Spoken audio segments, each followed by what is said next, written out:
no me canso nunca. Tengo la fuerza y la capacidad de aquellos boxeadores que están siempre entrenados para cuando el Lectur los llama para la pelea de fondo. Soy entrenado. Y creo que esas fueron exactamente las mismas palabras que sirvieron de punto de partida para la conversación que mantuvimos muy pocas horas atrás en la residencia del gobernador. Está en uso de licencia, pero allí hicimos un trabajo. ¿Qué día hoy en Córdoba? Espléndido. Día para disfrutar. Un poquito de respiro para usted, doctor. Algunas horas de descanso porque salimos de un rato nomás para Tucumán. ¿Cuántos kilómetros? ¿100.000 kilómetros habrá recorrido en esta Dice carretera? que son más de 120.000 kilómetros lo que ya llevo hecho. 220 horas de vuelo. ¿Y cómo se llega? ¿Se llega exhausto? Ahí, ¿de dónde se saca resto? No, hay que tener un gran entrenamiento. Yo siempre digo que somos los boxeadores que están esperando que el Lectur los llame para la pelea de fondo en una park. Yo me estuve preparando para la pelea de fondo. ¿Lo ayuda el hecho de no fumar, por ejemplo? No fumé en mi vida. Nunca. Jamás probé un cigarrillo, ni cuando era estudiante siquiera. ¿Recuerda su época de waterpolista, jugador de básquet, nadador? ¿Qué otra cosa? Tenis, fútbol, todo lo que venía, porque realmente me apasionaban todos los deportes. No he sido bueno en ninguno, a lo mejor pudo haber sido en natación y en waterpolo, pero en lo demás no, era creo que un común, de los muchachos que juegan al fútbol o que juegan a hacer los demás deportes. ¿Y eso quedó tan lejos que ni lo practica? No, ya no tengo tiempo. Por ahí, en el verano, yo tengo una casa en Carlos Paz, por el verano entonces mis hijos me desafían para cruzar una parte del lago. Me ganan, pero por el toque, ¿eh? Ajá. Sí, ¿Cuántos metros es el cruce del lago? Y podrán ser 500, 1000 metros. Ah, 1000 sí, metros, sí, mira 1000 vos. metros. Sí, seguro. Me ganan por el toque. Y los hijos también le tiran la bronca porque tuvieron poco padre. Así es, la madre reemplazó la tarea que tenía que cumplir yo, porque esto fue una vocación en la que yo me entregué con pasión y vida. ¿Y a tu padre qué le criticas? ¿Le criticas algo? ¿Como padre o como político? Las dos cosas. Bueno, como padre nada, porque si bien su profesión es como la de un médico, porque siempre tiene un montón de cosas que hacer fuera de una casa, es un papá bárbaro. Yo lo adoro porque siempre estuvo conmigo cuando yo lo necesité. Y como político, no sé mucho de política, pero yo creo que si él no gana, no gana el país. O sea que hay que votarlo a él, porque él puede hacer todo lo que él dice que se puede. Sí, el abuelo paterno llegó en 1876, es decir, que más de un siglo, y el otro llegó a principios del siglo, seguramente en 1900, así que imagínense los años. No, antes, llegó el abuelo. El abuelo materno. Ahí está su compañero Asdrúbal, ¿no? Este es Asdrúbal, sí. ¿Qué Y tiene? ¿Tiene que cuántos años? Y tendrá 2 años a lo sumo. No, es un personaje de la familia. Es su chiche. Es el chiche de todos, es un perro muy cariñoso. Volvamos a la historia de los abuelos. ¿Cómo no? Son nativos del cantón de Friburgo. Uno sí de Suiza, de Friburgo, y el otro de Piamonte, en Italia. ¿Usted sabe que Friburgo es la cuna del queso Gruyère? Sí, el queso Gruyère. Y esto, pero no es porque yo te saque el queso, sino realmente porque tengo necesidad de saber cómo fueron los ancestros de mis abuelos que llegué para allá, para conocer todo esto que ha hecho mi vida. Porque los críticos del sistema suelen utilizar la figura del queso, que los políticos están detrás del Sí, queso sí. y que al cabo de su gestión quedan solo los agujeros. No, lo que aquí va a quedar realmente es que todos los agujeros están rellenos y realmente con una pulcritud y una austeridad como manejé el gobierno de la provincia de Córdoba. Ahora, la historia comenzó allá por los 14 años y 16 más o menos. Más o menos, exacto. Es decir, primera novia y... Primera. Y primer novio. Primer novio. Y en aquel tiempo, cuando usted era dirigente político estudiantil, ya se vislumbraba el Sí, por político. supuesto, siempre con mucha fuerza, con mucha garra, se destacó siempre. ¿Y nunca puso jovencito. usted una valla como para que no. fuera más esposo, más padre y menos político? No, todos lo hemos comprendido. Yo desde un principio y mis hijos también, porque le veíamos la real vocación que tenía. Entonces, al contrario, colaboramos para que él no tuviese problemas y pudiese dedicarse por completo a esa actividad. ¿Qué tipo de político es tu padre? Bueno, es difícil definirlo. Yo creo que es bueno, honesto, honrado y la verdad que tiene fuerza para hacer de todo. ¿Qué crees que podría hacer él si realmente llega a conducir el país? ¿Qué cambio podría introducir? ¿Qué tiene de diferente respecto del otro candidato, por hablar de los dos con más chances? Es difícil decir qué tiene de diferente. Yo creo que de este candidato, que es mi padre, tiene como primera meta un principio de honestidad, un principio de transparencia, un principio de hacer las cosas que dice y no prometer nada de lo que no va a cumplir. Y visto desde un plano más distante, como el tuyo, ¿cómo es el doctor Angelos? Y yo la verdad que concuerdo con todos, ¿no? Porque lo veo muy buen político y está claro lo que pasó como gobernante en Córdoba, ¿no es cierto? Que gracias a Dios uno está orgulloso, gracias a él, todos los cordobeses, de ser de acá de Córdoba. ¿Esos anteojos son los mismos que usó siempre? Los mismos que no me pudieron cambiar los publicistas. Si los trajes son exactamente iguales y las corbatas son iguales, no he cambiado nada, ni quiero cambiar nada. Es decir, el mismo sastre de siempre, de Sí, acá de Córdoba. exacto, igual, siempre el mismo. La misma óptica de su compañero de la Así primaria. es, de la primaria, el mismo que me hace los anteojos, que me los regala siempre, no me los cobra. Y la historia del anillo, bueno, ni hablemos. Del anillo. Esta fue del abuelo. Es decir, de mi abuelo, aquel que vino de Suiza, se lo pasó a mi padre, después me lo pasó a mí. Nunca me lo saqué tampoco. Es decir, cuando usted se convierte en candidato a presidente, tuvo reuniones de todo tipo que decían, estos anteojos no sirven, el anillo hay que sacarlo, Sí, sí. el traje tiene que ser... Tenés que cambiar el hecho tono por- de voz, tenés que modularla de otra manera, la mano no la podés levantar tanto, tan arriba. Yo levanto la mano como se me da la gana, me peino con el jopo, si me peino, se me cae el pelo, no se me cae. Hago lo que me parece que tengo que hacer. Si quiero ser yo, no un producto, no alguien que estereotipe la figura mía. ¿Y cómo cree que recibe la gente esa actitud suya? Yo creo que la gente la recibe como algo natural, como un producto realmente como es. No puede ser que le estén dando el perfil, no tenés que grabar del lado izquierdo porque te perfilás mejor o porque... No. No, el que venga, el que le guste a la gente. Yo soy como soy. Con el jopo también pasó Y el algo, ¿no? jopo sí, dice que había que sacárselo, no sé cómo es el asunto. Este jopo yo no lo hago, es un jopo que se forma solo, natural. Y el tema de las comidas, pastas a muerte, asado, vino tinto. Me gustan todas, pero si me dan a elegir un plato especial, yo prefiero unos buenos tallarines amasados. Al pesto me encantan. Siempre te digo así su característica, estar pendiente de los demás, estar con la mano, antes que le pidas estaba, tratándote de solucionar el problema, pensando en el otro, qué es lo que necesita el otro, no alcanzás a pedírselo, Pocho se adelanta a tu pedido. Y esa ha sido la característica siempre de su vida. Pero desde chico, es notable. Solamente los que lo conocemos así a fondo sabemos que no es una persona que tenés que llegar a pedirle algo. Se te adelanta a tu necesidad, como si la sospechara, como si supiera. Alguien diría que una hermana no puede hablar de otra manera. No, yo te estoy hablando ahora como si fuese una amiga, como si fuese una ciudadana más. Y eso que te dije recién, si gana Pocho, gana el país, te lo digo como ciudadana, porque yo lo pierdo. Y nosotros no somos solamente dos, entrañablemente amigos, y es perderlo un poco. Pero como ciudadana, como argentina, aguantate lo que te toca, pero adelante. En este parque de la gobernación que tal vez usted deje o no. Sí, ¿cuántos- si el país lo determinará el 14, el mes que viene, el día que viene. ¿Cuántos sueños hay en los momentos libres, sentado tal vez en aquel banco? Y son muchos los mirando sueños para que arriba? quedaron allí, los sueños que no pude realizar, las aspiraciones que quise para mi Córdoba, y son todos, son muchos los que quedan ahí. Y a veces solo pensando qué es lo que más le conviene a mi provincia para poder hacerlas, y a veces tener que tomar la decisión así, en esa soledad que es propio de los gobernantes. Bueno, le fue bastante bien, ahí en la encuesta gana Con la cómodo, familia, ¿eh? sin ninguna duda. Ahora, con las otras no le va tan bien porque hay para todos los gustos, doctor Angelos. Sí, por cierto, siempre es así. ¿Y hasta qué punto cree usted en las encuestas?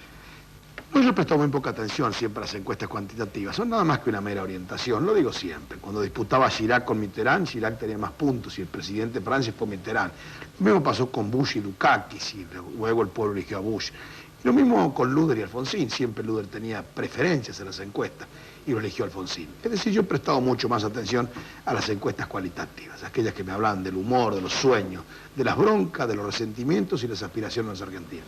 Esas sí me preocupan. Terminando su ficha personal, usted pertenece al signo de Libra, Sí, señor. que tiene como símbolo la balanza, por lo tanto caracteriza el equilibrio.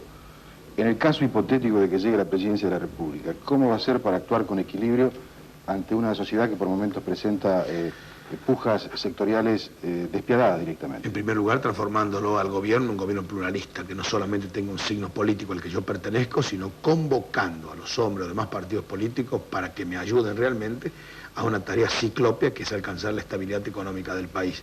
Aquella que sobre la base de la estabilidad política lograda ahora nos permita crecer, desarrollarnos, insertarnos en lo que yo suelo llamar las coordenadas del mundo. Para ese equilibrio hace falta el concurso de todos. Dentro de algunos minutos, cuando hoy emitido desde Canal 7 de Mendoza, que se convierte en cabecera de ese modo de esta emisión de alcance nacional. Esto obligó a un despliegue técnico. Realmente muchas gracias a nuestros colegas de Canal 7 de Mendoza, porque hasta el momento creo que todo está saliendo muy bien y lo pondremos a prueba de manera definitiva cuando establezcamos el dúplex con Buenos Aires para recoger las preguntas que le formularán al doctor Angelós calificados colegas de la prensa gráfica que ya están en los estudios de Canal 13. El doctor Angelós aspira a convertirse en el presidente de la nación número 46 del país y para eso habrá que esperar dentro de 6 días que se expidan los 20.021.562 componentes del padrón electoral, distribuidos de este modo: 10.168.453 padrón femenino, 9.853.109 padrón masculino. En total se eligen 600 electores. Horas atrás, doctor Angelós, se supo el resultado, por lo menos se vislumbró la tendencia de Bolivia, no sé si habrá variado en las últimas horas. El general Banzer se imponía por pocos votos. La decisión final va a quedar a cargo del Congreso de la Nación, lo cual significa que a Banzer le podría ocurrir lo mismo que le ocurrió la otra vez, que ganó en votos pero perdió en el Congreso. ¿Qué pasará acá respecto del tan meneado tema del colegio electoral? Yo no hago futurología, simplemente espero la elección del 14 de mayo y luego analizaremos cuáles son las variables que pueden presentarse en una u otra circunstancia. De cualquier manera, la Constitución ha determinado una metodología, un modo para poder elegir el presidente de la República. Nunca hablo de primeras minorías, hablo precisamente de las mayorías que entre ellas debe elegir el colegio electoral como presidente de la República. ¿Usted no tiene ningún prejuicio en el sentido de tramar alianzas en su momento para desplazar al candidato peronista? Las he ido haciendo todas, a las alianzas que correspondían con los partidos provinciales, con la Confederación de Partidos Federales, y estoy tratando también ahora de hacer los últimos ajustes que me puedan, en fin, que pueda facilitar lo que pueda hacer uno, constituye un acuerdo luego en el colegio electoral. Además, nadie se aflija por esto, porque ni se preocupe, porque yo tendría que mencionar el caso Tucumán. Si nadie le busque a esto una actitud espuria. Tucumán es el caso más típico, donde la voluntad popular expresada por distintas corrientes políticas aunaron su voluntad y se eligieron un gobernador distinto al que había ganado los números. Pero desde algunos sectores peronistas se dice que la sociedad no toleraría ganar en las urnas y desplazar al candidato vía colegio electoral. Acá se pueden decir muchas cosas. Lo importante es saber que cuando los argentinos vayamos afirmándonos cada vez más en la ley y en la Constitución, tendremos la madurez de un pueblo respetado en el resto del mundo. Cuidado con asumir actitudes que luego signifiquen estar muy cerca de la violencia. El país ni el mundo no tolera más a países como nosotros. Bueno, vamos al bloque prometido. El doctor Angelós ayer inauguró la línea de trolebuses en Córdoba. Desató muchos comentarios favorables en un sector, desde el punto de vista de la oposición, del peronismo fundamentalmente, críticas. Y creo que este es el primer tema que se toca en la conversación que les prometí entre un grupo de militantes peronistas, un profesional y 2 dirigentes barriales de base, en la propia residencia del gobernador. Porque esto compone lo que el candidato llama el bloque crítico, o la boca del león, entre comillas, es decir, un lugar en el cual el candidato se siente asediado, apremiado por un cuestionario sin contemplaciones, en este caso con color político, que dio lugar a situaciones, creo que, más que interesantes. Señor gobernador, yo le querría preguntar a usted, en este proyecto de los trolebuses, ¿qué participación tiene el gobierno de la provincia en conjunto con la municipalidad? Esa sería la primera pregunta. Ninguno, como no sea la presencia de la municipalidad a través del banco oficial, si es que ha concurrido, no conozco cuál es, pero no tenemos ningún tipo de participación nosotros porque es una obra exclusivamente municipal. ¿Lo paga la municipalidad con su propio dinero? Tendrá que pagar la municipalidad con sus propios recursos. Nunca nosotros hemos asignado un solo peso de diferencia, como no sea la coparticipación que se establece automáticamente para cada municipio. ¿No hay ventas de trigo por medio? Absolutamente nada de nada. Las negociaciones tendrá que hacerlas consecuentemente la municipalidad, si es que se va a vender trigo, si es que se puede hacerlo a través de soja o vino, como en el caso que hicieron de Mendoza, habrá que hacerlo a través de la Secretaría de Comercio Exterior de la Nación, pero nunca de la provincia porque no tenemos participación en ello. No podríamos vender nosotros al exterior. Son productos tradicionales. Entonces, los regalos de los pasajes que se hacen en estos 4 primeros días, ¿lo hace únicamente el intendente Mestre? No, lo hará seguramente la empresa, que es la que explota el servicio, no el intendente Mestre. cualquier manera supongo que es una manera de promocionarlo, de que se conozca el servicio público que se ha implementado ayer. No puede tener otra finalidad. Yo trabajo en Autolatina. En este momento está pasando una crisis bastante grande a nivel empresa. Estamos suspendidos. Están suspendidos gente de Renault. Tengo entendido que van a suspender gente de Sebel. ¿Cuál sería la solución en este momento que se le puede dar a una empresa que no suspenda tanta gente? En primer lugar, creo que cuando existen circunstancias críticas económicas, financieras como esta que atraviesa el país, que debe ser la crisis más importante que hemos tenido en el último siglo, muchas de estas grandes empresas traten de refugiarse frente a la incertidumbre, lo que pueda hacer no producir, guarecerse bajo el dólar, resguardarse de alguna manera. Pero en el caso concreto, por ejemplo, de Autolatina, usted debe saber que está a la firma. Está decidido prácticamente la duplicación de la fábrica, de la empresa, con la ampliación de la misma, hasta poder producir nada más que engranajes para la exportación, con una importantísima inversión que se haría y solamente para la exportación, insisto, trabajando las 24 horas de continuo. Creo que esto exige superar este tema de la incertidumbre, este tema de las convulsiones que estamos viviendo nosotros. Se me ocurre pensar que después del 14 de mayo hay una tendencia a bajar estas presiones que estamos recibiendo todos los argentinos y ordenar el sistema. Sí, pero tenemos ese obstáculo que, digamos, las suspensiones prácticamente ya hace cuánto, ya empezamos en enero a trabajar, no, febrero. Las suspensiones son pagas, ¿no? Con los sueldos pagos. 75%. Sí, son con los sueldos pagos, en circunstancias muy especiales, y yo creo que ellos están frente a esta incertidumbre tratando de ver qué es lo que pasa, para poder asentarse luego. Pero insisto, no se puede ser que se vaya tan mal cuando alguien está pensando en duplicar o en doblar lo que es la capacidad productiva en este momento en la provincia.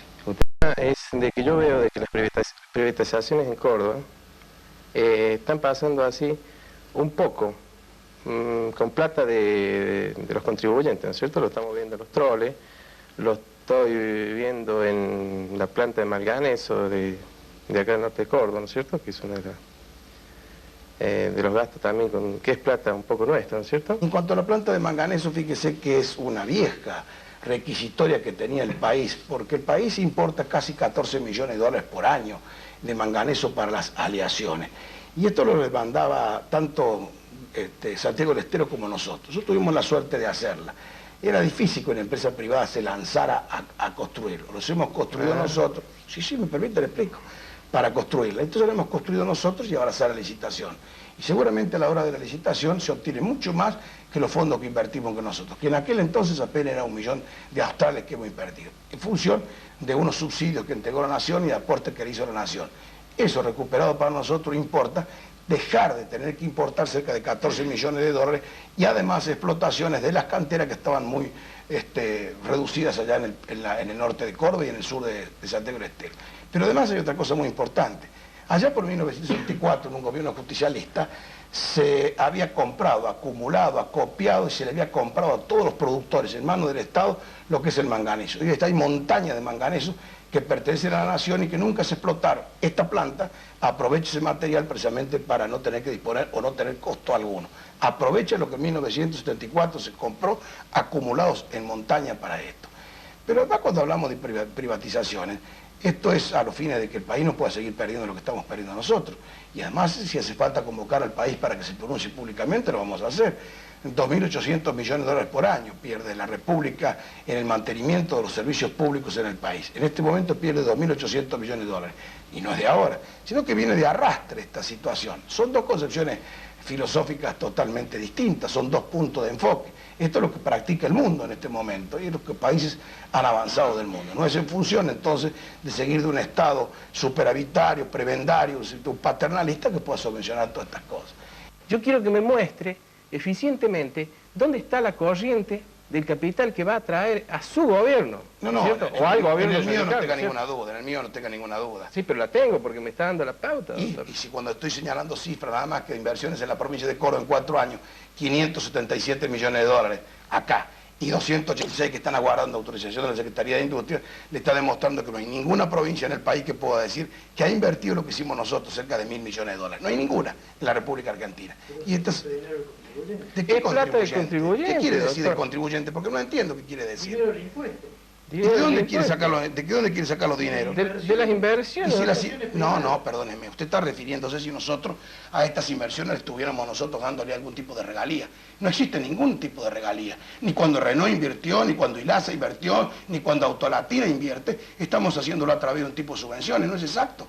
No hay ningún tipo de inversión en la provincia de Córdoba que hecho en base a un subsidio. Primero, porque no lo puedo facilitar. Segundo, porque la ley no me lo autoriza. Y tercero, porque son autorizaciones que tiene que dar la nación. Y solamente hay 4 provincias que tienen este beneficio. Catamarca, San Luis, La Rioja y San Juan. Son las únicas provincias. No hay otra que tenga en la República Argentina ese sistema de promoción. No es exacto. Es decir, que este es un desconocimiento de la realidad. No existe un solo peso de un contribuyente cordobés que usted haya dicho ha sido subvencionar un tipo de inversión en la provincia de Córdoba. No hay uno.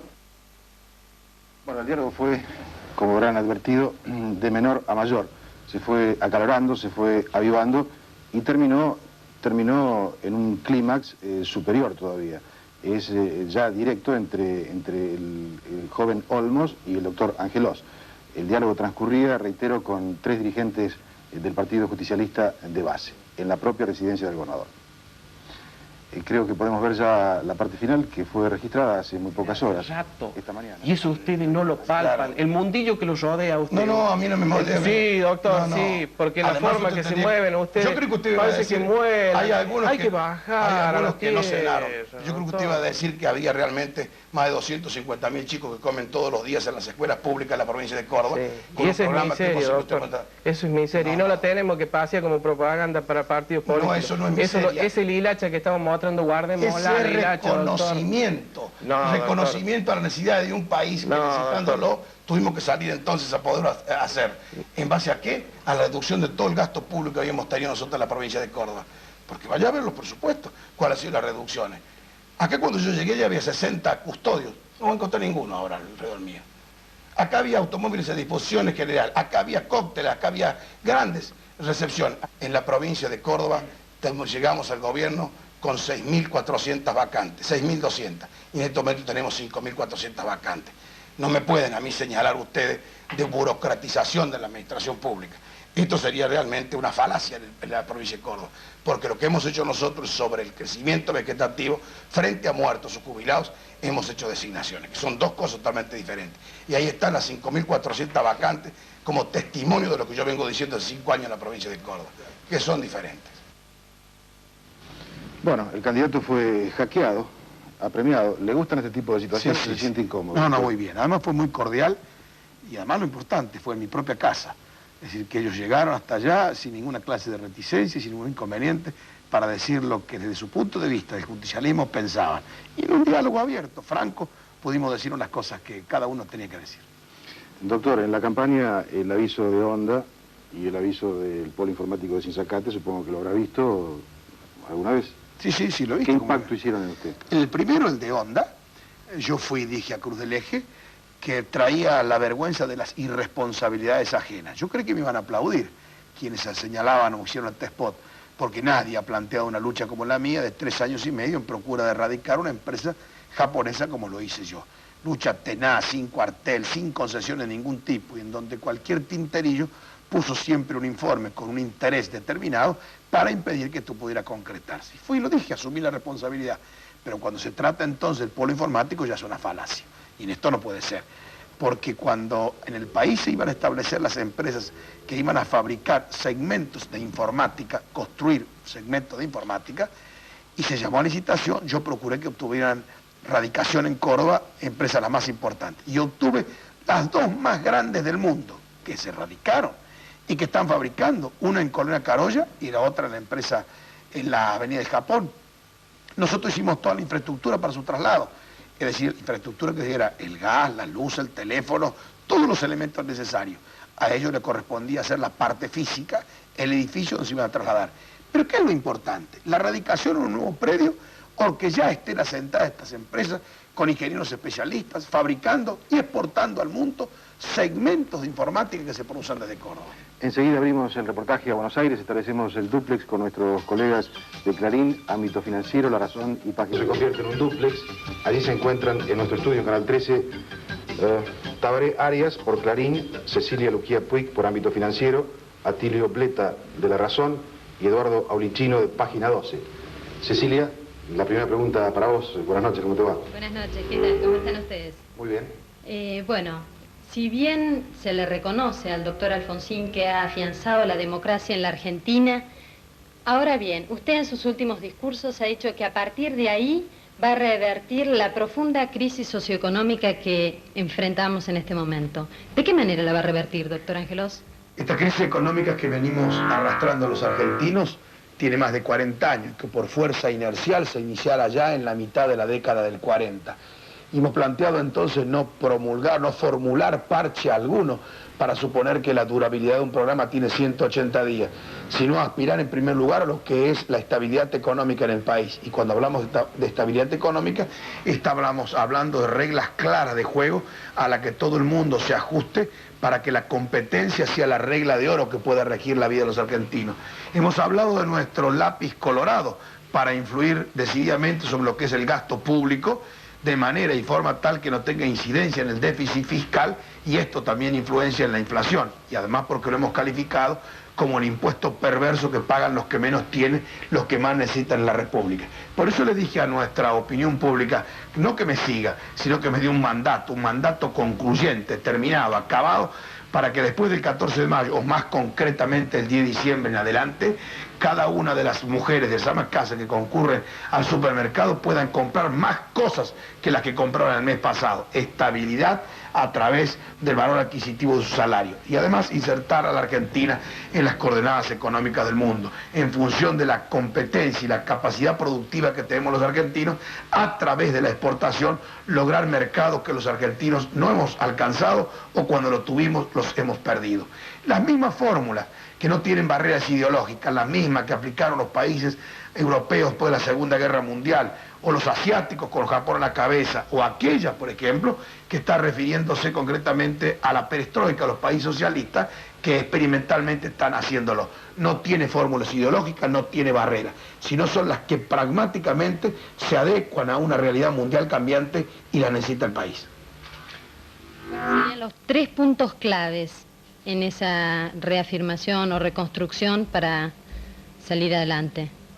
Primero, estabilidad económica en el país, de forma tal de que usted sepa concretamente que el dólar va a tener el valor que corresponde en función de la fluctuación de un mercado libre de cambio en el país y no especulativo, como ha sido las características en la República. Inflación, que significa entonces esto que yo califiqué como impuesto perverso, y lucha contra él sin cuartel y con una demostración cabal a partir de la propia conducta del gobierno, y poner el acento fundamentalmente en que las exportaciones tendrán que ser el vehículo necesario para que el país crezca. No hay otra fórmula en la República. Atilio, ¿sería tu turno? ¿Preguntamos? Sí, gracias, buenas tardes. Yo le preguntaría al doctor Angelos cuáles son los responsables sociales de la crisis que estamos viviendo. ¿Hay responsables sociales? Si los hay, ¿cuáles son? Aparentemente, por la propaganda del comité de campaña del radicalismo, aparecerían como responsables la CGT, probablemente Ubaldini, al menos esto se le parece decir a la gente en la propaganda invitando al debate, concretamente al debate de mañana que sostendría el doctor Angelos con el doctor Menem. ¿Hay otros responsables de la crisis? ¿Por qué los candidatos no hablan de esto? Señalar que hay responsable en tal o cual lugar. Lo he venido diciendo a lo largo de toda la campaña, mi discrepancia y mi diferencia con la organización sindical argentina, cuando asentada en el régimen de la unidad sindical, ha confundido en los últimos 45 años lo que es partido y sindicato. Y lo que yo he venido abogando es por la aplicación del artículo 14 bis de la Constitución, que habla de la libertad sindical, aquella que nos permite, en función del pluralismo, organizarse de la mejor manera posible, como la ley lo establezca. Son las organizaciones que tienen países como Francia, como Italia, como aquellos que crecieron dimensionadamente en este último tiempo. Y de la unidad sindical es el que aplica a Alemania o Suecia, pero donde la voluntad de los trabajadores fue libremente expresada. Tengo una discrepancia, y seguramente si esto no lo pudiera modificar sobre la base de la conciliación, la anuencia, el diálogo, llamaría entonces un plebiscito al país en el menor tiempo posible para que sea la República, con la expresión de su pueblo, qué tipo de organización sindical queremos para la década del 90 y para el siglo XXI. Debate que le interesa a los trabajadores, a los empresarios y a nosotros los políticos, que hacemos la síntesis de una y otra posición. Hay una parte de la pregunta que no quedó contestada o no supe preguntar bien. Yo pregunté si había responsables sociales de esta crisis. Se la hago más concreta. Los grandes grupos económicos de la sociedad argentina, ¿no tienen ninguna responsabilidad en esta crisis económica? Van a tener si han sido los que han procurado realmente obtener dividendos al margen de lo que podía ser normal, correcto, real en el país. Fueron, como suelo decir yo siempre, que en los momentos de especulación en el país sobrevolaron lo que creían eran despojos en la República Argentina. Y por eso cuando hay un economista, cualquiera sea su signo, que nos dice que el dólar no puede costar más de 40, 42 australes, estamos señalando que por encima de ello hay lo que se llama toma de ganancia o realmente usura en la especulación para resguardarse frente a la incertidumbre que vivimos los argentinos o frente a estas circunstancias de tipo electorales que les facilitan a ellos obtener lo que por derecha no pueden hacerlo. Creo que es el turno tuyo. Sí, no sé si me están escuchando, Aulicino, ¿cómo le va? Bien, yo no escucho bien, pero igualmente supongo que el doctor Angeló sí me está escuchando y le pregunto, en la última semana hubo muchas versiones, incluso pronunciamientos como el de Brigadier Crespo, sobre la necesidad de una amnistía o algún otro tipo de medida que beneficie a los militares juzgados por graves violaciones a los derechos humanos. En ese contexto, el doctor Carlos Menem dijo que es partidario o que existe la posibilidad de hacer algún tipo de plebiscito o consulta, como en el caso de Uruguay, para resolver este tema de la amnistía. ¿Usted, doctor Angelós, es partidario de un plebiscito o consulta popular? Los uruguayos lo resolvieron inteligentemente antes del proceso electoral, cuando convinieron, acordaron cuáles iban a ser las bases para esa convocatoria a elecciones. Pero además de convenirlo, también establecieron cuando salió la orden de las amnistías o las disposiciones de amnistía que alcanzaban no solamente a los militares que estaban juzgados por violación de los derechos humanos, sino a los propios tupamaros. Habría que preguntarse si una medida de esta naturaleza hubiera podido prosperar en la República Argentina. Es decir, nuestra situación anímica y espiritual era diferente a la que habían atravesado los uruguayos. Yo lo que creo es en la ley, en la justicia, donde la justicia es el poder como reducto final de las garantías individuales y de la sociedad, la del hombre y de la sociedad. Y consecuentemente aspiro cuanto antes a un pronunciamiento de estos jueces que tienen a consideración las causas para que haya una sentencia final y definitiva. Y digo que siempre hay un pueblo que está esperando la realización definitiva también de las Fuerzas Armadas a la sociedad y las espera con los brazos abiertos, pero dentro de la ley de la Constitución. Pero ¿usted cree que en el proceso que se va a abrir después de las elecciones, en esta llamada transición hasta el 10 de diciembre, la justicia estará en condiciones de pronunciarse y dar por cerrado estas causas aún pendientes? Para facilitar el tránsito definitivo de esta democracia, la consolidación de ella, es necesario su pronunciamiento y entonces sí, con la inteligencia que corresponde a cada partido político, analizaremos cuál es la mejor solución para el futuro, para que esa paz que hemos alcanzado durante estos años sea definitivamente consolidada para el futuro. Tabaré, vamos a vos. Tabaré Arias, del diario Clarín. Sí, buenas tardes. Bueno, doctor, yo quería tomar algunos elementos de la realidad para fundamentar un poquito mi pregunta. El candidato del justicialismo, Carlos Menem, reiteradamente dice en las últimas horas que el único que parece no haberse dado cuenta del resultado de las elecciones es el candidato por el radicalismo, Eduardo Angelós. Hoy el dólar no solamente pasó la barrera de los 100 australes, sino casi orilló la de los 110. Hay una nueva escalada de remarcaciones en los precios al público de los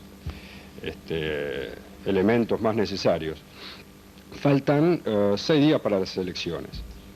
¿Cómo se ve, doctor, usted con este panorama concretamente hoy a 6 días de las elecciones? En primer lugar, cuando el doctor Menem habla del éxito electoral, es propio de la concepción autoritaria cuando uno se monta en el triunfalismo y hasta tiene desprecio por los que puedan entonces tomar una actitud diferente a esa. O realmente alienta para decir, aquellos que no estén conmigo serán pecadores en este reino argentino. En segundo lugar, cuando me dice que el dólar superó esa barrera, y no me extraña, porque esta concepción o esta actitud especulativa de muchos sectores en el país es fruto del sistema o de la incertidumbre que estamos viviendo los argentinos. Yo me gustaría encontrarme con usted después del 14 de mayo y le garantizo que va a tener una baja inmediata del dólar, automáticamente inmediata del dólar, conforme sea el resultado seguramente electoral del país, para saber que no puede tener más primacía la especulación como está exigentemente planteándose en este momento en el país por parte de quienes pueden hacerlo. La tercer aspecto que usted me refirió era la remarcación, también está dentro de esto, de lo que aquellos que aprovechan las circunstancias, la incertidumbre que influye para llevarse a cabo.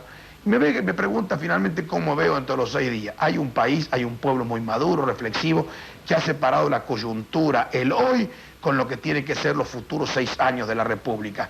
Y entonces analiza con mucha profundidad las propuestas que le da el doctor Menem, las propuestas que le formulo yo.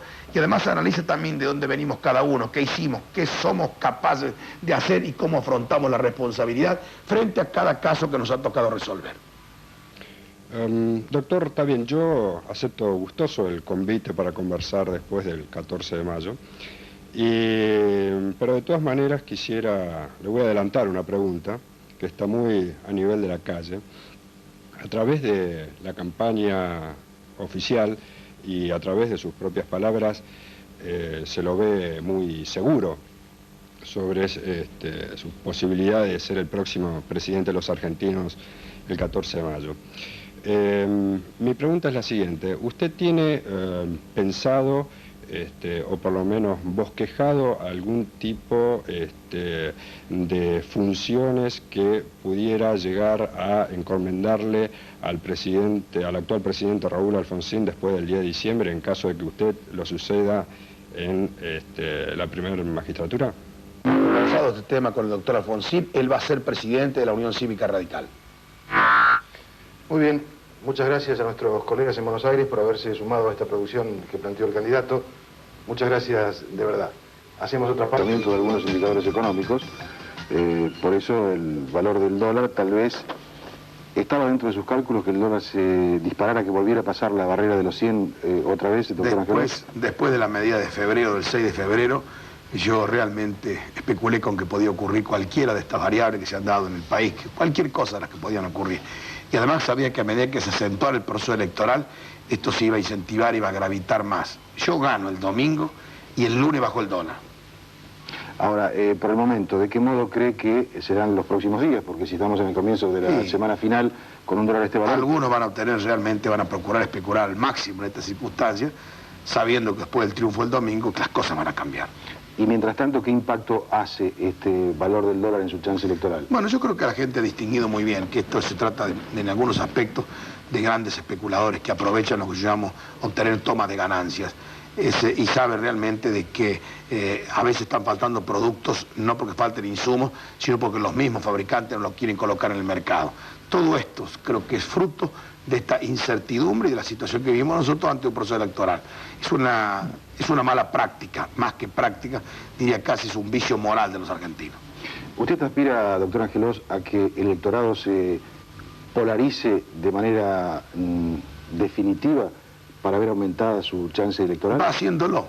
A medida que vienen transcurriendo los días, va haciéndolo. Es decir, cada vez se va polarizando más la sociedad argentina. No es de ahora, ha ocurrido en todos los procesos electorales. Y bueno, será entonces el domingo la confrontación de dos sectores, unos que creen en la promesa del doctor Menem y otros que suponen de que mi propuesta puede conformarlo para realizar un país diferente.